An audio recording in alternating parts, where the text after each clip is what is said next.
get on to the panel itself. Today's main topic is resilient manufacturing for this panel, and I'm not very sure if resilient manufacturing is still rampantly popular or being addressed by many manufacturers.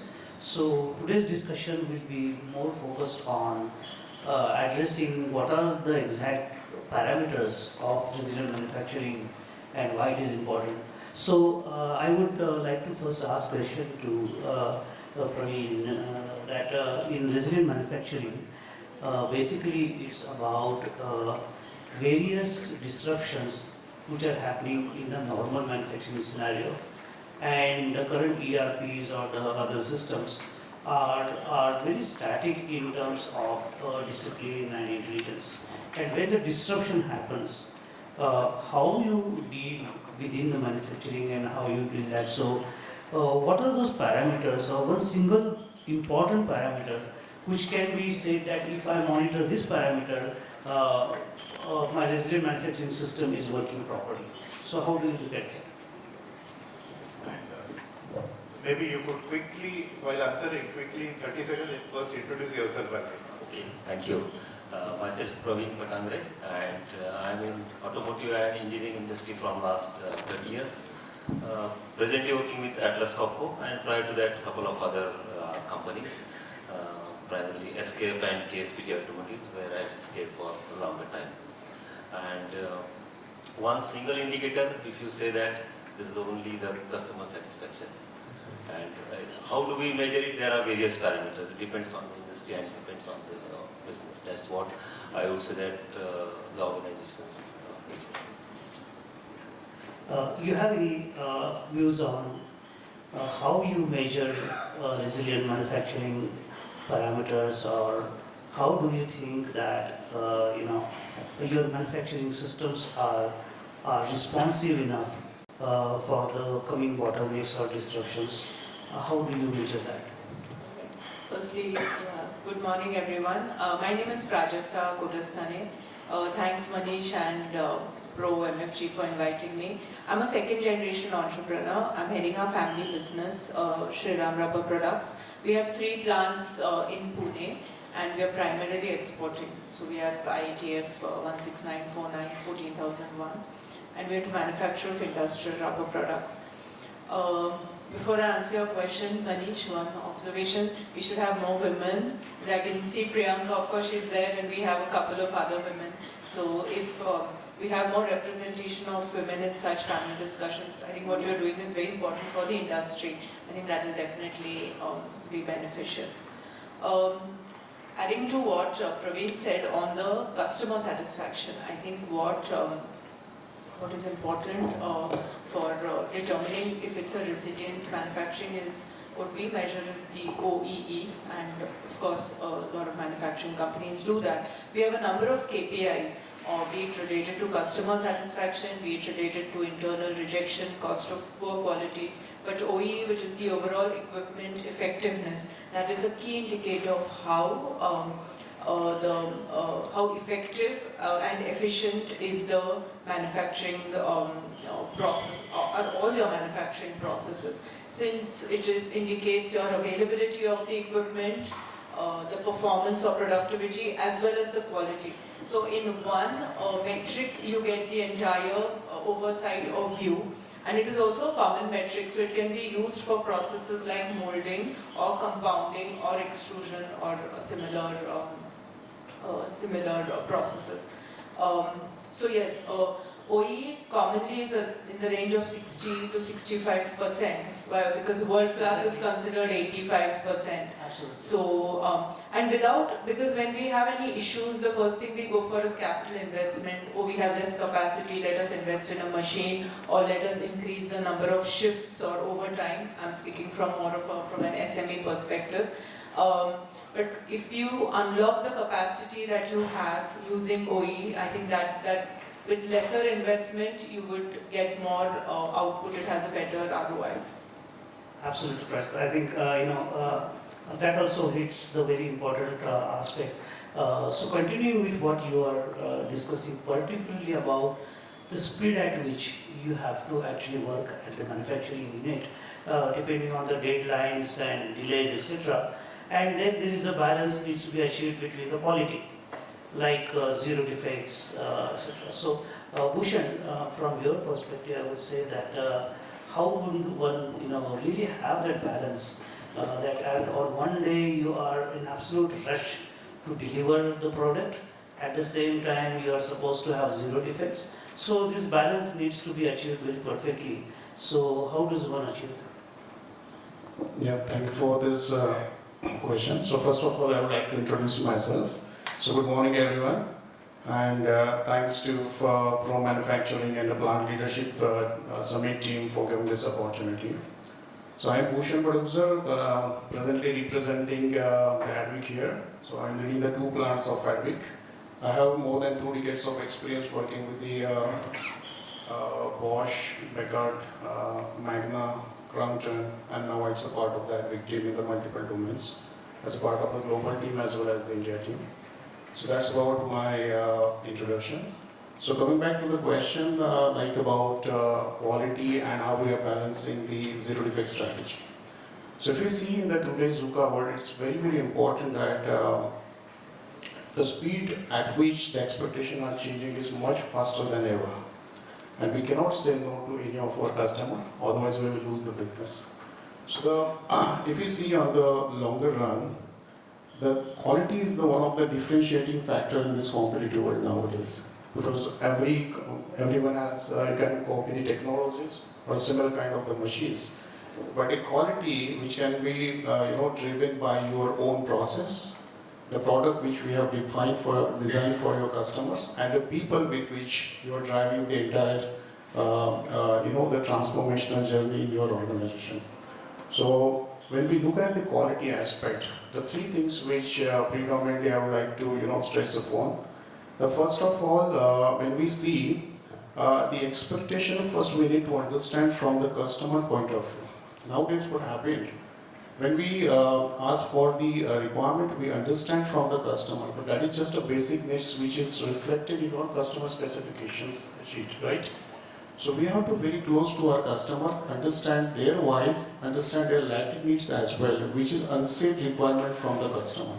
And that can happen only when we are very close to our customer. Let's change the thought process from the reactive to proactive, have the regular bids to our customer, proactive visit even if we don't have any concern. And to be very honest, I have following the same practice from more than 10 years, and this has helped me to reach out to closer to my customer, like working with all the OEMs. So that is one thing which I would say will drive definitely the expectation, and you can delight your customer. Second important aspect is that now it's the age of digitization. Now we are seeing every organization putting a lot of efforts in transforming the the existing process into the digitized way. So one of the example I would like to share that we have a large amount of data which is available. In fact, in the first presentation also the team has shared that. So how we can use these LLM models which is available into the market?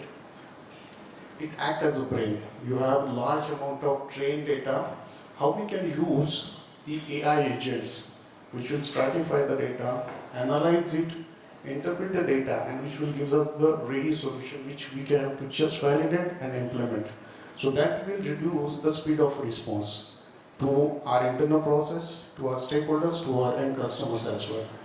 And third and important thing, so while doing that, we have also, most of the companies, they are using the predictive analysis, then AR methodology or the vision cameras, online SPC, that is already there. But this is something which will add a value to our process, product, and our stakeholders. Third important thing, you have the process, you understand the customer requirement, you have the system. But the most important is the quality mindset and the culture in the organization. So how we can encourage, from the ground level, the staff, till the top management, because every organization trying to drive this change from the top. But we have to have the top driven as well as the bottom up approach also to have the breakthrough results. And one of the examples I would like to share here that we started one initiative called as the customer centricity. As a part of the customer centricity, it's a customer stewardship program in our organization, where we identified the right talent from the shop floor, even if it's a contractual employees, Then even if they have 3 to 4 years experience, we identified them. We work closely for the first 3 months, understanding the customer expectations, shared with them in fact, and then whenever the customers are in our premises, see the change in their mindset. Instead of explaining us, these team are explaining to the customer what is exactly happening on the shop floor. So nowadays in the journey of last 6 months, they are taking care of the layer process audit. They are verifying all our POCOICs on the daily basis, first piece inspection, all the parameters as per the control plan. And whenever the customers are in our premises, they explain everything, what is the change which we have done in the recent time. So I think that is appreciated by all our customers in the recent time, that initiative. Thank you so much. Good, very interesting, comprehensive answer. Bhushan and I, we share few things in common, I must say that. I had worked with Crompton long time back, in early 90s, okay? And then Bhushan was in Crompton, Goa. He came from Goa to Pune, and I went from Pune to Goa. So it happened during last few years. Exactly, and I was following, and I was just looking for when I can meet you in person. And this is the first time we are meeting you, so thank you for the opportunity. So we heard, Pravin, from all the three leaders. The message is customer, OE, quality, first time right, and also the cultural mindset shift required in the leadership top-down approach. If you could briefly also tell all of us about how does Percipere work with clients from the manufacturing industry on their journey to this digital transformation? Definitely. So I'm representing Percipere. I've been working in IT domain for last 32 years now, and worked with companies like Wipro, IBM, Tech Mahindra, and Deloitte. So across that, what I realized is in SAP or ERP implementations, the earlier ones for the companies which used to conduct implementation were only sticking to the software part of it. But now with Percipere, we have completely changed the game in terms of adding the process mining and consulting part into it. Because now that companies are not looking after only just an ERP implementation, most of us know what are the pros and cons of actual ERP. So we need to go beyond an ERP implementation and see that the mistakes which has happened in the past in terms of having those consulting. So we are just 8 years young company based out of UK and India and US, basically focusing on the productivity of ERP. So it's not just buying SAP licenses and implementation of SAP, but also the process mining part of it, also improving the overall processes and redesigning processes for the AI adoption of the companies. So the approach is completely new. Though we will be dealing with ERP, it's not just with the software, but with also the performances of what is happening within the companies. So I will talk about it a little more later when I have a session. So I will cover most part of it later. Thank you. Thank you. You can go ahead with the question. Sure. So, very quick question to you, Pravin, is that I've been working on various manufacturing companies and implementing various IT systems. The question actually raised into that: are there any quick wins when you want to increase the supply chain speed? And there are so many changes which are happening in terms of software, processes, integration, and the new technologies like AI is happening. So are there currently any quick wins in supply chain management in terms of the speed of supply chain? I think your question has some answers also to it. You say if there is a change. I would say that they're very robust and agile change management. And across the industry, whenever there is some change into part or process, it takes maybe weeks or months or so to change the part or get it validated. And it has to be supported by some digitalization, some quick actions or let me say agile actions. That's one thing. Second thing is the information flow. From customer to the factory, to the supplier, to many times there is a big gap in information. So the solution is also again the digitalization. And the traditional way of maybe having safety stock, what can we do with dynamic? The transport management, we were talking about tracking the assets. Where is our vehicle? Sometimes, still in India, transport management is big challenge. And supply chain is having the parts available at right time. So these are few things which we can really do to have the quick wins and increase the speed of supply chain. That's good part. But then that raises to the next question, which I will go to Pratiksha, Prajakta about it, is that when we increase the speed of supply chain, okay, always there has to be a balance between are we optimizing the processes versus the downtime which is there on the shop floor. So many times I have seen that for during optimization of processes, the downtimes are generally underestimated.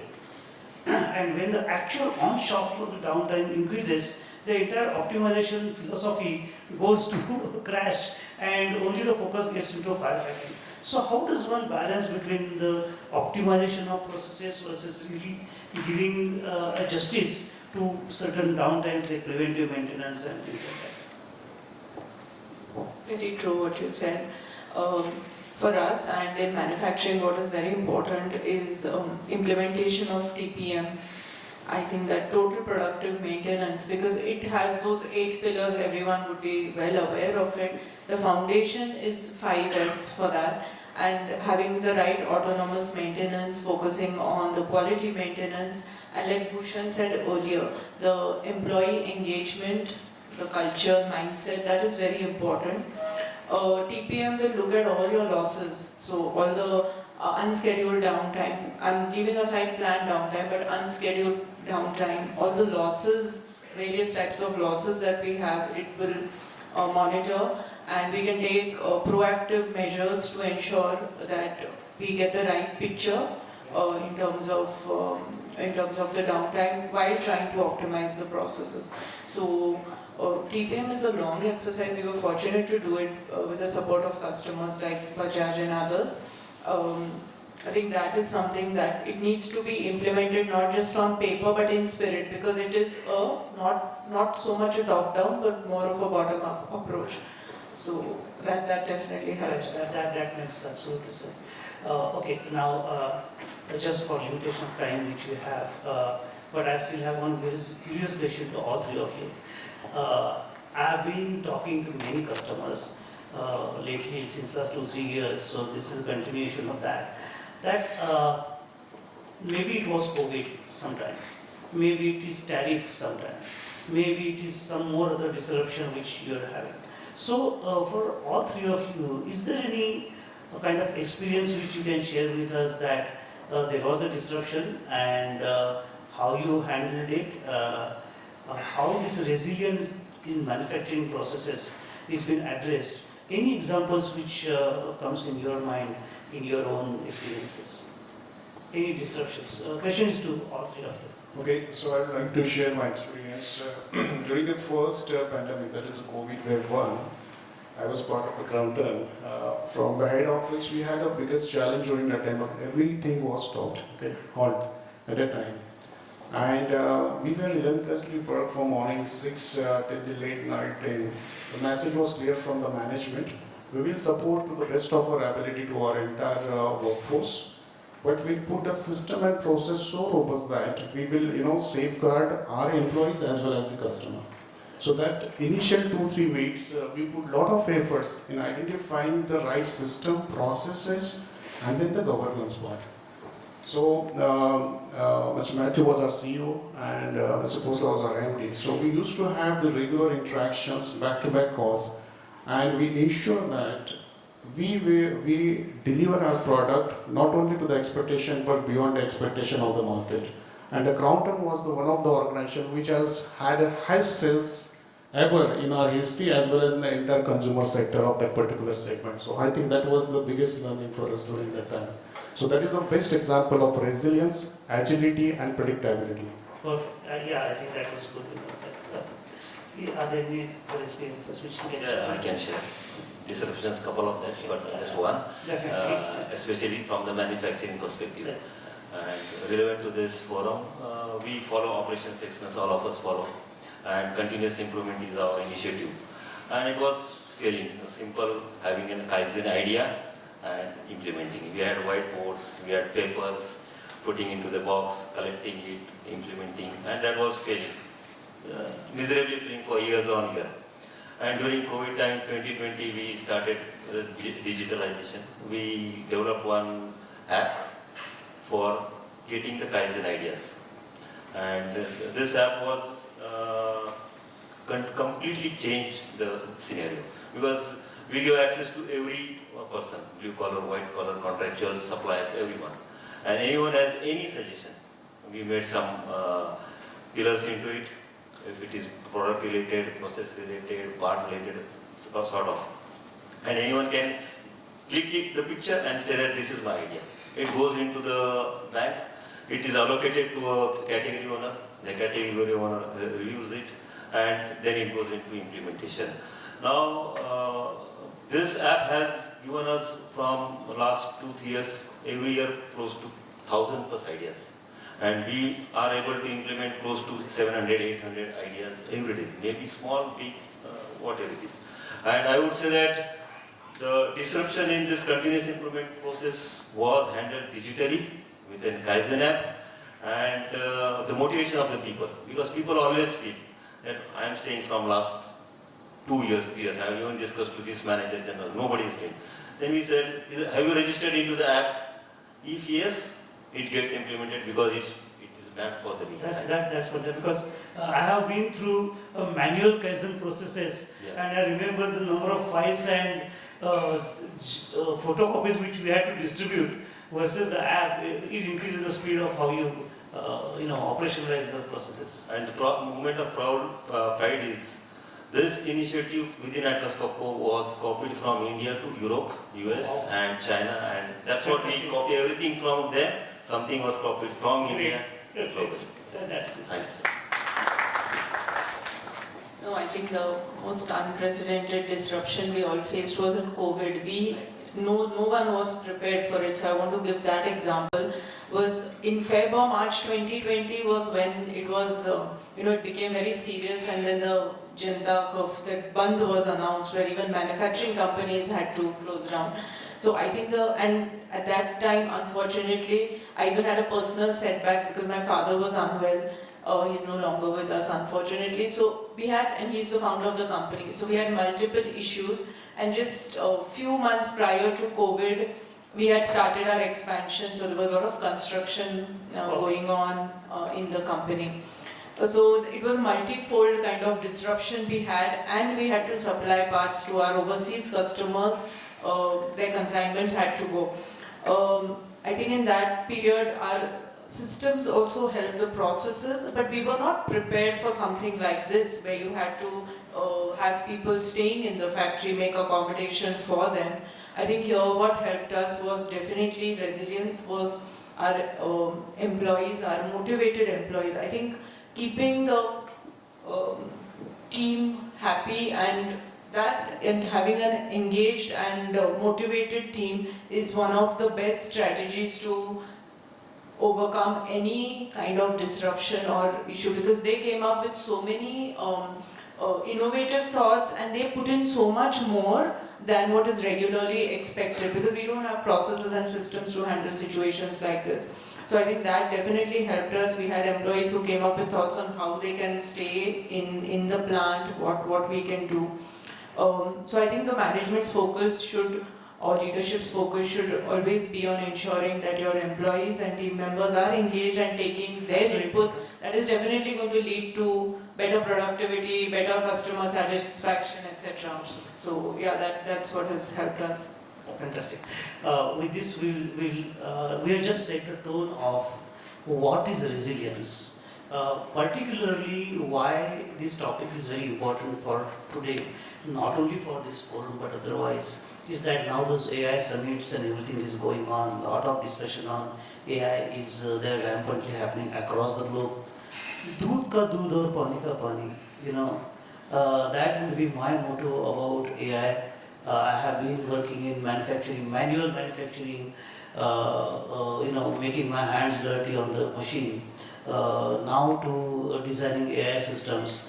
What is really possible? What is not possible? How much is the hype? How much is the resilience which we want to have? So we'll talk about it a little later on, but this is the tone which we have set for the manufacturing resilience perspective. So thank you everybody for joining this forum. So we'll have more to come in today's forums now. Thank you. Thank you.